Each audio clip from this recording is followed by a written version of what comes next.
हे सद्गुरू शेख मोहम्मद महाराज योग संग्राम अध्याय 3 ओवी। शेख मोहम्मद म्हणे जी ऋषिकेशी, आणिक एक विनंती तुम्हा पाशी, जे कोणी ऐकतील या ग्रंथासी ते समूळी उद्धरावे।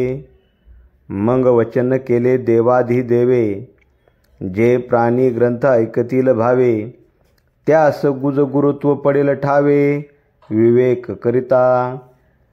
या ओवीतून संत शेख मोहम्मद महाराज देवाला विनंती करतात, जे साधक भक्त वारकरी या ग्रंथाचे श्रवण मनन चिंतन वाचन करतील त्यांचा तुम्ही समूळ उद्धार करावा। यावर भगवान परमेश्वराने संत शेख मोहम्मद महाराजांना वचन दिले, जे साधक मनोभावे ग्रंथ ऐकतील वाचन करतील त्यांना विवेकाने गुरुत्व प्राप्त होईल व ज्ञान प्राप्त होईल। राम कृष्ण हरी।